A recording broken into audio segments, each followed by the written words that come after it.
সেই রাতটা তিতলির একদম ভালো কাটেনি। ফারাজের বলা হুম সপ্তদশী রাতের ঘুম ঝলসে দিয়েছে। ছটফট করতে ফজরের সময় চোখ লেগে গেল। উঠল বেলা করে, তখন প্রায় 10টা বাজে ঘড়িতে। আলেয়া শেখ কয়েকবার মেয়েকে ডেকে গেছেন, কিন্তু জেদি মেয়েটা চুপচাপ দরজা লাগিয়ে বসে আছে, কোনো সাড়া শব্দ করছে না। আর বললেও জোর দিয়ে বলছে ঘুমাচ্ছি আমি। তার চোখ মুখ ফুলে গলা গাছ হয়ে আছে। এই চেহারা নিয়ে নিচে যাওয়াও সম্ভব না। সারা রাত কেঁদে এখন আর কাঁদতেও পারছে না, কাঁদলেও শান্তি নেই।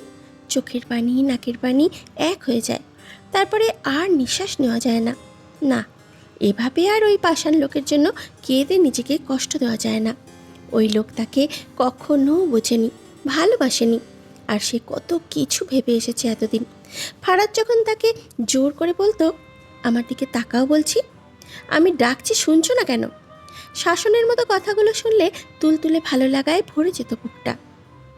কিন্তু ওগুলো সব মিথ্যে ছিল, সব অভিনয়। নিজের মনকে বোঝাতে শুকনো ঠোঁটজোড়া আনমনেই বিড়বিড় করলো, করুক বিয়ে, একটা বিয়ে করুক, না হলে 10টা, আমার কি, তাতে আমার কিছুই যাবে আসবে না। আর তার সাথে বউ থাকুক বাচ্চা থাকুক, ইট ডাজন্ট ম্যাটার। কিন্তু মনের কোণে এটা আসলেই ম্যাটার করে। তিতলির বুক চোরমার করে কান্না পাচ্ছে। কেন কেন ওই পাষণ্ড মানুষটার প্রেমে পড়তে গেল?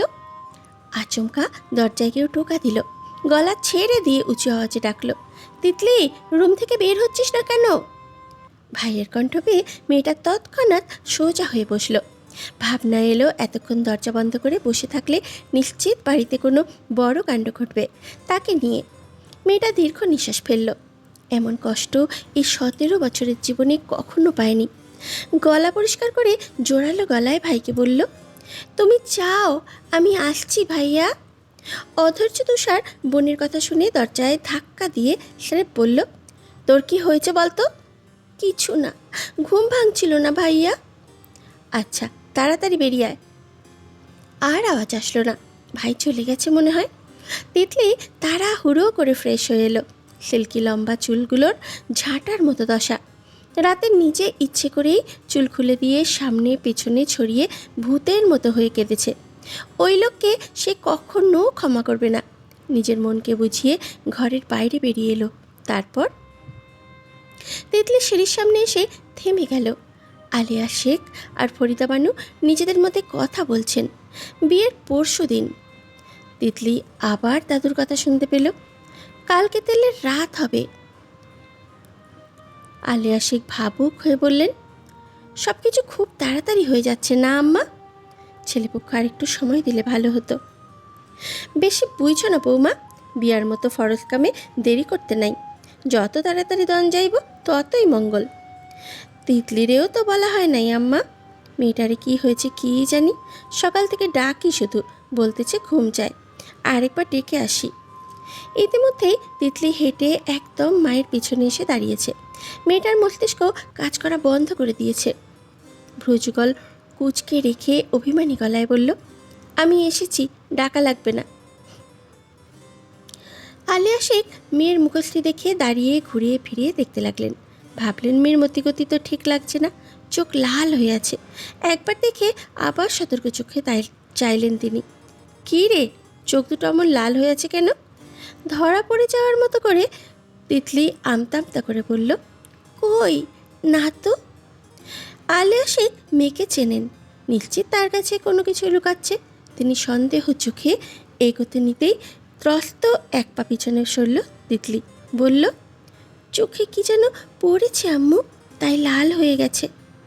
আলিয়া শেখ মেয়ের কথা বিশ্বাস করলেন না, কারণ মেয়ে কিছু পরপর বড় বড় নিঃশ্বাস ফেলছে, ফোপানোর মতো করে উঠছে। মিথ্যে বলছিস কেন? তিতলি কিছু বলল না। আলিয়া শেখ অত কিছু না ভেবে সোজা বললেন, নাস্তা করতে বস।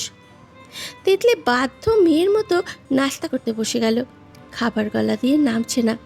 চোখের সামনে শুধু ফারাজের গম্ভীর চেহারা ভেসে উঠছে। এই গম্ভীর চেহারা, অ্যাটিটিউড, হাঁটা চলা, কথা বলা, ভাবভঙ্গিমা দেখেই তো সে ওই লোকের প্রতি শতবার ঘায়েল হয়েছে। নাস্তা না করে বসে আছিস কেন? তিতলি কোনো মতে ভাবনা থেকে বেরিয়ে একটা ব্রেড খেলো, আর খেতে পারল না। মূলত সে খাবে না, খিদে পেয়েছে প্রচুর, তাও খাবে না। তিতলি কিছুক্ষণ সোফায় এসে চুপচাপ বসে থাকলো দিদির পাশে, দাদির পাশে। ফারিদা বানু নাতনির পিঠে হাত বুলিয়ে দিয়ে বললেন, তোর বিয়া ঠিক হয়েছে ছেমড়ি, মনমরা করে বয়ে রয়েছিস কেন? তিতলি ধ্যান ফিরল কথাটায়। মেয়েটা তটস্থ ভঙ্গিতে দাদুর কথা বোঝার চেষ্টায় নিমগ্ন। তার বিয়ে? সিরিয়াসলি? কই, কেউ তো তাকে কিছু বলেনি। গোল মুখশ্রীতে হাজারো প্রশ্ন খেলা করছে। সেদিনও দাদু বলেছে, তোর মনে হয় বিয়ার রং লাগবো ছেমড়ি। মেয়েটা অবুঝ ভঙ্গিতে মাথা নাড়িয়ে জিজ্ঞাসা করলো, আমার বিয়ে মানে কি দাদু? কি বলছো এসব? ঠিকই কইতাছি, তোর তেলের রাত আইব কাল। পরের দিন বিয়া। তিতলি বসা থেকে উঠে দাঁড়ালো সহসা, গলা ছেড়ে বাবাকে বলে ডাকলো, আপু আপু আপু। আলিয়া শেখ কিচেন থেকে দৌড়ে এসে বললেন, তোর আপু অফিসে জরুরি মিটিংয়ে গেছে, চিল্লাচ্ছিস কেন? মেয়েটার চেহারা কাঁদো কাঁদো ভাব, কেঁদে দেবে অমন ভাব নিয়ে বলল, আপু আম্মু দাদু এসব কি বলছে? আমার বিয়ে মানেটা কি? আলিয়া শেখ মেয়ের মাথায় হাত বুলিয়ে দিয়ে নরম সরে বললেন, তোর দাদু সত্যিটাই বলেছে, কাল হলুদ হবে, পরশু বিয়ে, রাতে আমরা ছেলেপক্ষ সহ শপিংয়ে যাব। তুই কি খুশি না? তিতলির কান্না আরও বেড়ে গেল। এসব কি শুনছে সে? তার বিয়ে? এক জ্বালাতে বাঁচে না, আরেক জ্বালা তাকে গ্রাস করে নিচ্ছে। তার তো মনে হয় আর বেঁচে থাকা হবে না। আলিয়া শেখ মেয়েকে শান্ত করতে বলল, কাঁদিস না মা, মেয়েদের একদিন না একদিন তো বিয়ে দিতেই হয়। আর ছেলে খুব ভালো, তুই ভালো থাকবি, পড়াশোনাও করতে পারবি। তিতলির নাক টানছে, গলা দিয়ে একদম কথা বের হচ্ছে না, আটকে যাচ্ছে। তাও বলতে চাইল, আমি আমি বিয়ে করব না আম্মু। তাহলে আর কি হবে? এরম বললে কি আর হবে? বিয়ের সব কথা পাকাপোক্ত হয়ে গেছে। এই মুহূর্তে এসে ফারাজের বলা শব্দটা মনে এলো মেয়েটার। সহসা মেয়েটা নিজেকে শক্ত করে নিল, ভীষণ শক্ত। আলিয়া শেখ মেয়ের চোখের পানি মুছে দিলেন শাড়ির আঁচল দিয়ে। তিতলির কান্না কিছুটা থামল। সে বিয়েতে রাজি। ওই লোক বিয়ে করতে পারলে সেও পারবে। তাকে দেখানোর জন্য হলেও সে বিয়ে করবে, পরে না হয় ডিভোর্স দিয়ে দেবে। আগে ওই লোককে দেখিয়ে দেবে, শুধু তুই বিয়ে করতে পারিস না, দেখ আমিও বিয়ে করেছি, আর তোর থেকেও হ্যান্ডসাম বর পেয়েছি। তুষারও নিচে নেমে এলো বোনের আপু আপু ডাক শুনে। সে আপাতত কার্ড নিয়ে সবাইকে ইনভিটেশন করতে যাবে। হাতে ব্যাগ নিয়ে নেমেছে। সব দ্রুত হওয়ায় রাতের মধ্যে কার্ড বানিয়ে নিয়ে এসছে। তিতলির চাচা ফুপু খালা নিকটাত্মীয়দের বাড়ি অনেক দূরে দূরে হওয়ায় ফোন করে বলা হবে। এখন শুধু আশেপাশের পাড়া প্রতিবেশীদের কার্ড বিতরণ করে দেবে। কিন্তু বোনের চিৎকার পেয়ে নেমে এসেই বলল, কি হয়েছে তোর, এমন করছিস কেন? তিতলি ভাইয়ের দিকে তাকিয়ে কিছু বলল না। মন মেজাজ খারাপ, কারোর সাথে কথা বলতে ইচ্ছে করে না। ফারিদা বানু হেসে বললেন, নাতিন আমার শরম পাইতেছে, কিছু তাই কইতেছে না। আলিয়া শেখও মেনে নিলেন নীরবতা সম্মতির লক্ষণ। তিনিও একটু শাশুড়ির মতন স্বভাব চরিত্রের। মেয়েকে ভালোবাসেন, আদর করেন ঠিকই, কিন্তু জন্ম মৃত্যু বিয়ে সবই তো আল্লাহর হাতে। তিনি যার সাথে মেয়ের জোড়া করে রেখেছেন, হাজার বিধির নিয়ম ভেঙে হলেও তার সাথেই বিয়ে হবে। তুষার বোনের যাওয়ার দিকে চেয়ে থেকে পরক্ষণেই মাকে বলল, তিতলি কিছু না বলে চলে গেল কেন? আব্বুকে ডাকছে কেন? আলিয়া শেখ তুষারকে বললেন, এমনিই দেখে নাই যে ডাকছে। তিল্লির কোনোভাবে এই বিয়েতে অমত নেই তো, না হলে সকাল থেকে এমন অদ্ভুত ব্যবহার কেন করছে? ফরিদা বানু নাতিকে ধমক দিয়ে বললেন, ওর অমত মত দিয়ে কি হইব? হ্যাঁ, সকাল থেকে মন খারাপ কইরা আছে কেন জানিস? বিয়া হইব যে, আমাকে ছেড়ে যাইতে হইব তাই। তুষার কিছু না বলে সদর দরজা দিয়ে বের হওয়ার আগে মাকে বলল, আমি আমার বন্ধু বান্ধব আশেপাশের আত্মীয় স্বজনদের কার্ড দিতে চাই আম্মু। আলিয়া শেখ ছেলেকে সাবধানতার হুকুম দিলেন, আচ্ছা বাইক সাবধানে চালাবি। তুষার মায়ের কথা শুনে মাথা দুলিয়ে বাইক নিয়ে চলে গেল। বিকেল 3টে। খানবাড়িতে তখন আনন্দ মুখরিত পরিবেশ। চাচাতো, ফুপাতো, মামাতো, খালাতো সহ বড়রা সবাই খুশি হয়েছেন ফারাজের বিয়ের কথা শুনে। ফারাজ খান মনে মনে ভাবে, যার বিয়ে তার খবর নেই, পরিবারের আনন্দের শেষ নেই। ইতিমধ্যেই হলুদের একদিন আগেই চাচাতো ভাই বোনেরা এসে হাজির। মনে হয় বিয়ে তার না, বরং বাড়ির সবার। বেশ, সবাই আনন্দ করুক, বরং সে আনন্দ করার সুযোগ করে দিয়েছে। তবে যার সাথে তার বিয়ে হতে যাচ্ছে, তার আগামী দিনগুলো ধূলিসাৎ হতে যাচ্ছে, এটা শিওর। বেয়াদব মেয়েটা তাকে চালে কৌশলে অনেক কিছু বোঝাতে চায়। পিচ্চি মেয়েটা ভাবে সে কিচ্ছু বোঝে না। এবার সে বোঝাবে তাকে কি বোঝাতে চায়, সেটা 1, 2, 3, 4 করে বোঝাবে। ফারাজের ভাবনার ভেতরেই ফারাজ খানের চাচাতো ভাই আলবি ফারাজের রুমে আসলো। সেদিন আয়েশার বিয়ের সময় কম কথা শোনায়নি তাকে, আজ সেও শোনাতে এসেছে। এসেই খোঁচা মেরে বলল, অবশেষে তাহলে বিয়েটা করতে যাচ্ছিস? ফারাজ খান নিজের ম্যাকবুকটা বন্ধ করলো। এতক্ষণ একটা জরুরি কাজ করছিল ম্যাকবুকে, কাজও শেষ। ঘুরে এসে আলবির দিকে ফিরল যুবক। কেমন বাঁকা হেসে ছোট করে বলল, মুখে এটা বললেও যুবক বিড়বিড় করে থামল। তোর পিচ্ছি হবু ভাবির মন ভাঙাতে বিয়ে করছি, দেখি আর কত ওরে, কম তো জ্বালালো না। আজকে সোমবার, তিতলি আর ফারাজের হলুদের রাত। ঘড়িতে প্রায় রাত 9:30। শেখবাড়ি জুড়ে উৎসবের তোড়জোড়। সবাই ব্যস্ত হয়ে এদিক ওদিক ছুটছে। দোতলা ভবনটা ফেরি লাইট আর সাদা লাল গোলাপে সাজানো। গেট থেকে বাড়ির ভেতর পর্যন্ত ফুলের ডেকোরেশন।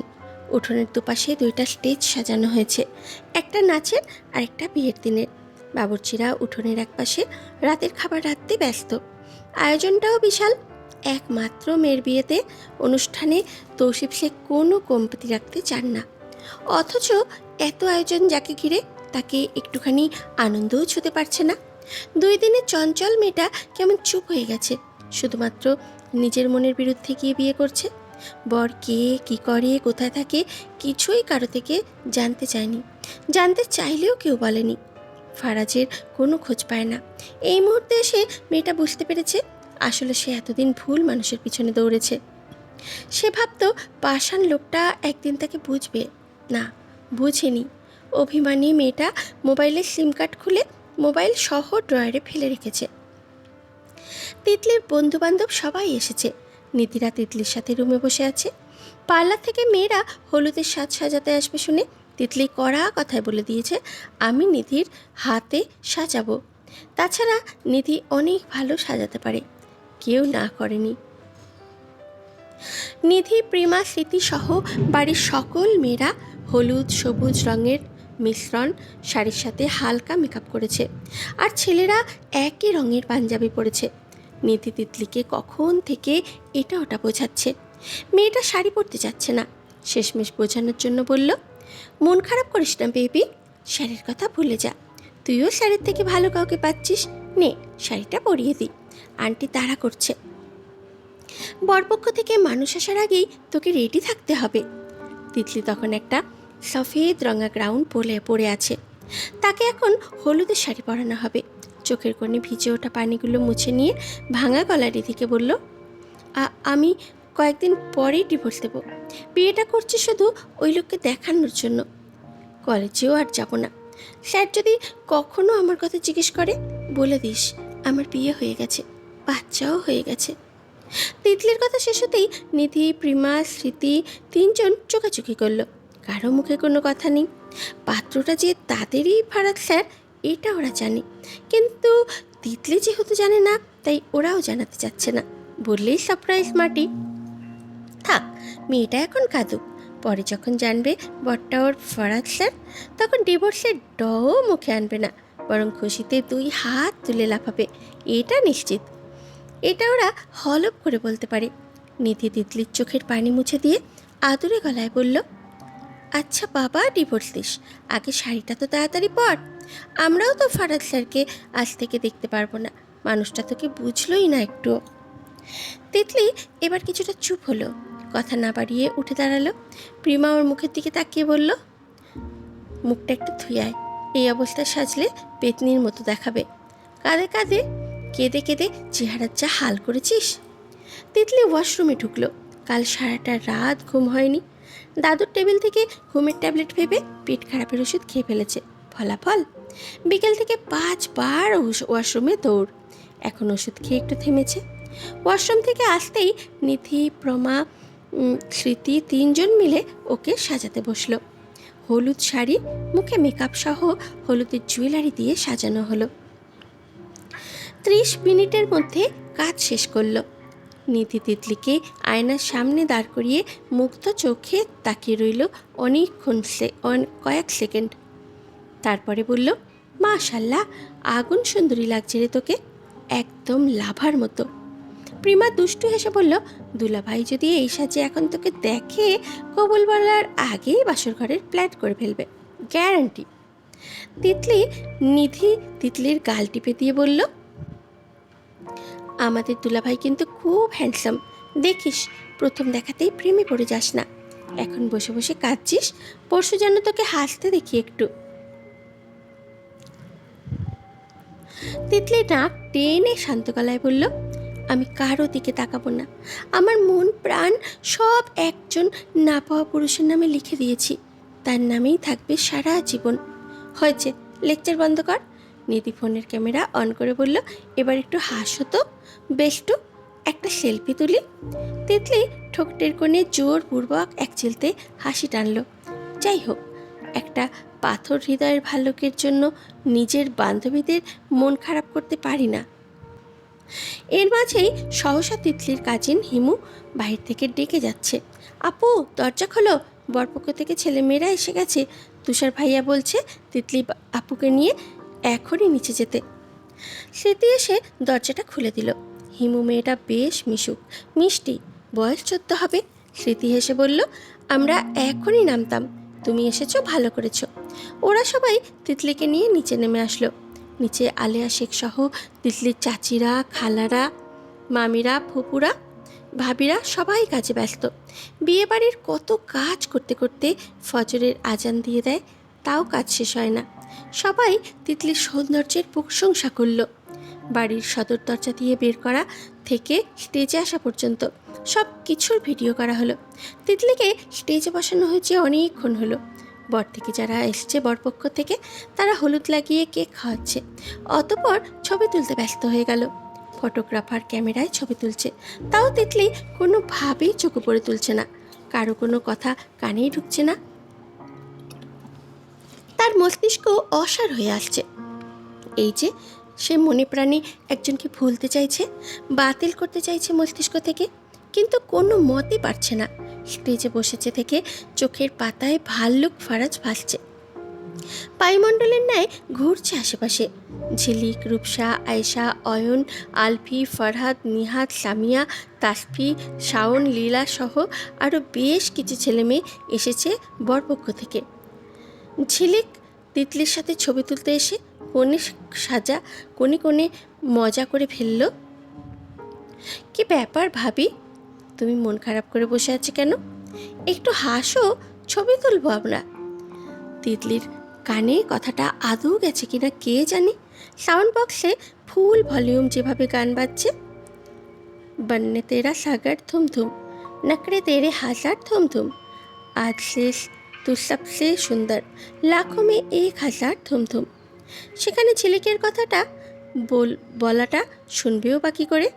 তিতলি কিছু বলছে না দেখে রূপসা ঝিলিককে টেনে এনে আস্তে আস্তে করে বলল, তিতলি মনে হয় ভাইয়ার কথা ভাবছে।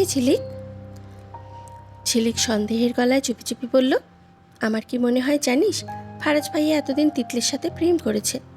তোর ফারাজ ভাইয়া কি এমন মানুষ নাকি? এমন মানুষ হতেও কতক্ষণ। তিতলি কি সুন্দরী, ভাইয়াকে এমন মানুষ না আরও অনেক ধরনের মানুষ বানাবে দেখিস। আমারও তাই মনে হচ্ছে রে, এই তিতলিই পারবে ভাইয়াকে ভাঙচু বানাতে, বলে দুজনে হেসে উঠল। অয়ন নিজের মোবাইলে তিতলির কয়েকটা পিক তুলে সাইডে গিয়ে ফারাজ ভাইয়ের হোয়াটসঅ্যাপে পাঠিয়ে দিল। মনে মনে ভাবে, আহারে, মেয়েটা মনে হয় বিয়েতে খুশি না। আজকে যদি ফারাজ ভাইয়ের জায়গায় সে থাকতো তাহলে কতই না ভালো হতো। পরক্ষণেই ভাবে, ধর, আমি এসব কি ভাবছি, তিতলি এখন ফারাজ ভাইয়ের হবু বউ, রাত পেরোলে সত্যিকারের বউ হবে। অয়নের ভাবনার মাঝেই আচমকা কেউ তাকে ধাক্কা দিল। ছেলেটার হাত থেকে মোবাইলটা পড়ে যায়। অয়ন তৎক্ষণাৎ চোখ তুলে তাকায় উপরে। তিতলির বান্ধবী না মেয়েটা? সেদিনও তো বনভোজনে তিতলির সাথে পিক তুলে দিয়েছে। নিধির হাতে হলুদের থালা। ইতিমধ্যেই ওর হাতের মাখানো হলুদ অয়নের হাত সহ পুরো মোবাইল হলুদ করে দিয়েছে। মেয়েটা মাথায় ব্যথা পেয়েছে। অস্পষ্ট শব্দে না তাকিয়েই বলল, ওহ, মাথাটা গেল রে। এই, কে আপনি? পথে এইভাবে দাঁড়িয়ে আছেন? অর্ধেক কথা মুখেই আটকে গেল নিধির। বরপক্ষের মানুষ, আবার তুষার ভাইয়ের কলিজার বন্ধু অয়ন ভাই, আর সে কিনা বড় কথায় কথা বলছে, বড় গলায় কথা বলছে। কে আপনি বলে ধমক দিচ্ছে। ইজ্জতের 12টা। ভুল যখন করেই ফেলেছে স্বীকার করাই ভালো। নিধি এক গাল হেসে অপরাধীর মতো বলল, সরি সরি ভাইয়া, দেখি নাই। কিভাবে যে ধাক্কা লেগে গেল বুঝলামই না। অয়ন নিচে পড়ে যাওয়া মোবাইলের দিকে তাকালো। মাত্র 4 দিন হয়েছে কিনেছে। ফোন 15 প্রো, পুরো স্ক্রিনে কাঁচা হলুদের ছাপ। অয়ন চুপচাপ নিচু হলো মোবাইল নিতে। নিধি, আমি তুলে দিই ভেবে নিচু হলো। ফলাফল ঠাস। 2 কপালের মহা সংঘর্ষ। তারপরে অয়নের ঠোঁট ছুঁই ছুঁই, নিধির নাকের ডগা সহ ঠোঁটের কাছাকাছি। অয়ন দ্রুত গতিতে দূরে সরে তাতে দাঁত চাপল। গলা খাকারি দিয়ে গম্ভীর গলায় বলল, আপনাকে একবারও বলেছিলাম যে আমার মোবাইল তুলে দিন। নিধি এখন নিজের কপাল ঢলছে। লজ্জা পেল মেয়েটা। কিভাবে যে কি হলো কিছুতেই বুঝতে পারল না। কেন যে এদিকে আসতে গেল? মেয়েটা হলুদের থালা নিয়ে দৌড়ে পালিয়ে গেল।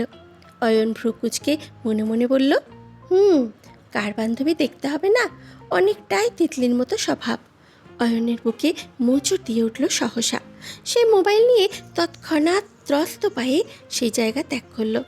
ভুলবশত ধাক্কা লেগে হয়ে গেছে, এতে ভাববার কিছু নেই। ঝিলিকের দিকে কয়েকবার ঘুরে ফিরে তাকিয়েছে তুষার। তাকালে আসলেই বা কি হবে? আগ বাড়িয়ে কোনো কথা বলার মতো মানুষ তো তুষার না। অয়নের সাথে দাঁড়িয়ে কি যেন কথা বলছে। তার মাঝেই তুষার অয়নকে বলল, তোর ফুফাতো বোন ঝিলিককে আমার জন্য রাখিস, বিয়ে করব। অয়ন ভ্রু কুঁচকে বলল, বিয়ে দিলেই তো করবি? ওর বিয়ে দিয়ে দিবে। কিছুদিন পর পাত্রপক্ষ দেখতে আসে। কোন দিন বিয়ে হয়ে যাবে তখন শুনে বসে বসে নায়ক বাপ্পারাজের মতো কাঁদবি। তোর ফুপুকে বলিস আমার কথা, বলবি এত পাত্র না দেখিয়ে আমার বন্ধু তুষারের কথাও তো ভাবতে পারেন। তখন সেখানে আলফিও চলে আসে, যার ফলস্বরূপ ওদের কথা আর সেখানেই পরিসমাপ্তি ঘটে। ঘড়িতে রাত 12টা প্রায়। খানবাড়ির পরিবেশ উৎসব আয়োজনে মুখরিত। হলুদের সব কার্যক্রমের আয়োজন করা হয়েছে, কিন্তু ফারাজ এসবের ধারে কাছেও নেই। বাবার কথায় সাদা পাঞ্জাবি পাজামা পরে নিচ থেকে কিছুক্ষণ ঘুরে নিয়ে নিজের রুমের কাছে চলে এসেছে। বাড়ির প্রায় সব ছেলেমেয়েরা কনেপক্ষের বাড়ি চলে গেছে। আজকে যেন আগুনের গরম পড়েছে। ফারাজ খান নিজের রুমে এসে পাঞ্জাবিটা খুলে ফেলল। ভেতরে সাদা স্যান্ডো গেঞ্জি, সেটাও ঘরমাক্ত, ওটাও খুলে ফেলল। তারপরে এসির পাওয়ার বাড়িয়ে বিছানায় বসে চুলগুলো পেছনে ঠেলে দিয়ে মোবাইল হাতে নিল। নোটিফিকেশনে অয়নের আইডি থেকে 5 পোস্ট দেখে হোয়াটসঅ্যাপে ঢুকলো। চোখের সামনে ভেসে উঠল এক চেনা জানা রমণী। ফারাজ ভ্রু কুচকে কুচকে খুঁটিয়ে খুঁটিয়ে মেয়েলি চেহারাটা দেখল। পরক্ষণেই ভ্রুজোড়া শীতল হলো যুবকের। একটাতেও চোখ উপরে তোলা নেই, সবগুলো নিচের দিকে তাকানো। উপরে তাকালে কি হতো? ফারাজের রাগ হলো। অনেকক্ষণ সময় নিয়ে পিকগুলো দেখে যুবক বাঁকা হেসে বিড়বিড় করে থামল। তো ফাইনালি ফারাজ খানের স্ত্রী হতে যাচ্ছেন। আফটার অল আপনার এই নিচের দিকে তাকিয়ে থাকার সময়সীমা আর মাত্র 24 ঘন্টা। আই সোয়ার, চোখ তুললেই আমাকে দেখতে পাবেন। বিয়ের দিন, সময়টা দুপুর 3টে। বরপক্ষ হতে প্রায় 3000 লোক খেয়ে গিয়েছে এই পর্যন্ত। এখন বরযাত্রী গাড়ি যাওয়ার পালা। ফারাজ খান সাদা রঙা এমব্রয়ডারি কোটি পাঞ্জাবি পরেছে, চুলগুলো ব্যাক ব্রাশ করা। যুবকের মুখখানা সে কি গম্ভীর, গালের খোঁচা খোঁচা দাড়ির উপস্থিতিতে। তোয়ালে চোয়ালখানা কেমন তীক্ষ্ণ হয়েছে, ব্লেডের ন্যায়। কটি পাঞ্জাবিতে সুদর্শন পুরুষটার রূপটা যেন একেবারে চোখে 16 আনাই ফুটেছে। আলপি সহ আজ নিহাতও এসেছে ফারাজের রুমে। কালকে হলুদে গিয়ে বউ দেখে এসেছে। যদিও আয়েশার বিয়েতে দেখেছে। আলপি খোঁচা মেরে বলল, তুই না সাহসী মেয়ে খুঁজতেছিলি যে তোরে সামলাবে? ভাবিরও তো দেখে মনে হয় না তোকে সামলাতে পারবে। তোর যে মোটিভটা, তোর যা মোটকা বডি। ফারাজ নিজের হাতে দামি ব্র্যান্ডের ঘড়িটা লাগিয়ে কেমন মনে মনে বলল, আমার বুকের ধাক্কা খেয়েও পড়ে যায়, আবার নাকি আমাকে সামলাবে। মনে মনে বললেও আলভিকে বলে, সেটা তোকে চিন্তা করতে হবে না, তুই বরং তোর বউয়ের চিন্তা কর। আমার বউ আলহামদুলিল্লাহ 4 মাসের প্রেগনেন্ট, কয়েকদিন পর বাপ হব। ফারাজ ফুরুকুচকে বলে, তো আমি কি করব? পারলে 2 মাসের ভেতরে সুখবর দিস। আলভি তাও থামল না। মনে হয় মেয়েটাকে জোর করে তার সাথে বিয়ে দিচ্ছে। আহারে, তোর মতো বুইরাকে বিয়ে করতেছে, এটাই অনেক। আমি এতদিন ভেবেছি তোকে কেউ বিয়ে করবে না। ফারাজ রাগে চোয়াল শক্ত করে নেয়। আলভি ভয় না পেয়ে চিল মুহূর্ত বানিয়ে ফারাজকে সহ নিয়ে গেল স্টেজে। সব কাজিন মিলে একসাথে অনেক পিক তুলল। এখনই রওনা দেবে কনের বাড়ি। ফারাজ মা বাবাকে সালাম করল। ফারিন বেগম ছেলেকে দোয়া করিয়ে দিয়ে বললেন, যা বাবা, আল্লাহর নামে যা। আর আজকে অত্যন্ত মুখটা একটু হাসি খুশি রাখ। বৌমাকে বাড়ি নিয়ে আসা পর্যন্ত আমি দরজায় দাঁড়িয়ে অপেক্ষা করতেছি। ফারাজ বাবা মা থেকে দোয়া নিয়ে অনেক কিছু বরযাত্রী সহ গাড়ি থেকে রওনা দিল। তিতলি বিছানায় জড়োসড়ো হয়ে বসে আছে। তাকে ঘিরে বসে আছে নিধি, প্রিমা, স্মৃতি, আতসী ছেলে। প্রিমা, স্মৃতি, তিতলির ছেলে, কাজিনদের বৌরা সহ চাচাতো বোন, ফুফাতো বোনেরা। পরনে হোয়াইট মেরুন রঙা বেনারসি। লেহেঙ্গা পরার কথা ছিল, কিন্তু তিতলির দাদু বলেছে বিয়ের দিন শাড়ি পরতে হবে। মেয়েদের বিয়ের দিন শাড়িতেই মানায়, তাই লেহেঙ্গা পরা হয়নি। পার্লার থেকে মেয়ে দুটো এসে সাজিয়ে দিয়ে গেছে। ঠোঁটে টকটকে লাল লিপস্টিক, চোখে গাঢ় কাজল, স্বর্ণের অলঙ্কারে দেহ ঢেকে আছে। যেন নিটোল অপসরই নেমে এসেছে মর্তলোকে। তিতলির ভাবিরা খানিক পরপর ফিসফিস করে লজ্জা দেওয়ার জন্য কত কি যে বলে চলে এসেছে কানের ধারে। কিন্তু তিতলি চুপচাপ বসে আছে। ফারিদা বানু এসে নাতনির পাশে এসে বসলেন। মাথায় স্নেহের হাত বুলিয়ে দিয়ে রসিকতা করে বললেন, জামাই কাছে আসতে চাইলে আসতে দিবি, কাপড় খুলতে চাইলে ডরিস না, আবার বাধাও দিস না কইলাম। তিতলি তো নিজের চিন্তায় পাগল প্রায়।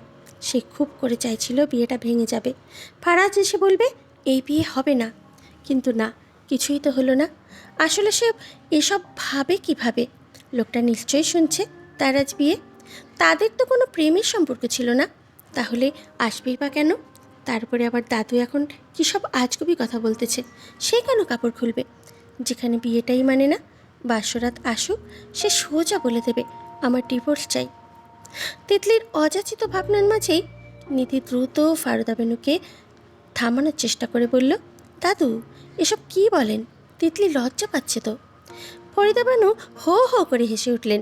তিতলির গাল টিপে দিয়ে বললেন, এগিন সকল জামাই বউ করে করে, তাই নাতিক তোরে আগে থেকে কইয়া দিলাম। শোন, বাসর ঘরে বেশি চিল্লাচিল্লি করিস না, মাইন্ডসে সরম দিব, চুপচাপ সহ্য করিস। ফারিদা বানু একটু থেমে আবার বললেন, এইবার ধরতে চাইলে কি করবি? আমি আমি আমাকে ধরতে দিব না, চিল্লাবো, নাক টেনে বলল তিতলি। ফারিদা বানু নাতিনকে আরও বুঝিয়ে বলেন, নাতি তো জামাইটারে টাইট দিয়ে রাখবি, কোনো মাইয়া মানুষের সঙ্গে মিলতে দিস না। তোর দাদারে আই বুইরা হয়ে গেছি, যে টাইট দিয়ে রাখতাম, এর লাইকা আমার মা কথায় উঠতো বইতো। ফারিদা বানুর মাঝেই বাইরে হইচই শুরু হলো। বরযাত্রী চলে এসেছে, সবাই সেদিকে দৌড়ালো। শুধু তিতলির বান্ধবীরা বসে আছে। নিধি তিতলিকে বলল, বাসর ঘরে কোনো ঝগড়া করিস না, আবার নতুন দুলাভাইকে মানিয়ে নিস বেবি। তিতলি কোনো উত্তর দেয় না। কেমন যেন অস্বস্তি লাগছে সব কিছু। কার সাথে আসলে তার বিয়ে হচ্ছে এইটা জানার দরকার ছিল। কোনো বইরার সাথে বিয়ে দিচ্ছে কে জানে। আল্লাহ যেন ভাল্লুকের থেকেও হ্যান্ডসাম হয়। তারপর কলেজে বরকে নিয়ে ঘুরে আসবে, ফারাজকে দেখাবে। ফারাজকে গেটে আটকালো তিতলির গ্রাম থেকে আসা কাজিন স্কোয়াড, হিমু, নিশা, আর প্রীতি, নীতি। সবার হাতে মিষ্টির প্লেট। মিষ্টির ভেতরে গুঁড়া মরিচ ঠুকিয়ে নিয়ে এসেছে খাওয়াবে বলে। প্রীতি মুচকি হাসি দিয়ে বলল, ভাইয়া বউ নিতে আসছেন, আগে মিষ্টি মুখ করেন। ফারাজের সাথে সব কাজিন ও বন্ধুবান্ধব গেটে দাঁড়িয়ে। ফরিদা বানুর কথায় গ্রামের মতন লাল ফিতা বেঁধেছে, সেটা কেটে বরকে বরণ করা হবে। ফারাজ এবার তাকালো প্লেটের দিকে, কিন্তু মেয়েগুলোর দিকে তাকালো না। আসলে সত্যি সে বিয়ে করতে এসছে। কেমন অদ্ভুত সব অনুভূতি হচ্ছে। যদিও বিয়ে নিয়ে অত সিরিয়াস ছিল না, ফারাজ গম্ভীর সুরে বলল, আমি এসব খাই না। চারজনের মুখ চুপসে গেল। কই ভাবলো দুলাভাইয়ের সাথে একটু মজা করবে, হলোটা কই? দুলাভাই তো আসতো এক গম্ভীরত্ব হাড়ি চাচা। আর যাই হোক, মিষ্টি না খেলে তারা ছেড়ে দেবে নাকি? তাদের দাদি পাঠাচ্ছে বরের থেকে টাকা নিতে। নিতে মুচকি হাসি দিয়ে বলল, মিষ্টি না খেলে তাহলে নগদ 30,000 টাকা চাই, না দিলে ভাগের বউ পাবেন না। ফারাজ কাদের পাল্লায় যে পড়লো, এরা তো বেয়াদব, মেয়েটার থেকেও দ্বিগুণ বেয়াদব। তার এখন শুধু বউ দরকার। বিয়ে করতে এসেছে, যত তাড়াতাড়ি বউ নিয়ে যেতে পারে ঝামেলা শেষ। তাই পকেট থেকে মোটা অঙ্কের 30,000 টাকা বের করে দিয়ে দিল। ওরা খুশি হয়ে ফিতে কেটে দিল। আলফি পকেট থেকে রুমাল বের করে ফারাজকে দেওয়ার ভান করে আস্তে করে বলল, লজ্জা করে না? নে, রুমাল দিয়ে মুখটা ঢাক, মানুষে তাকায় আছে।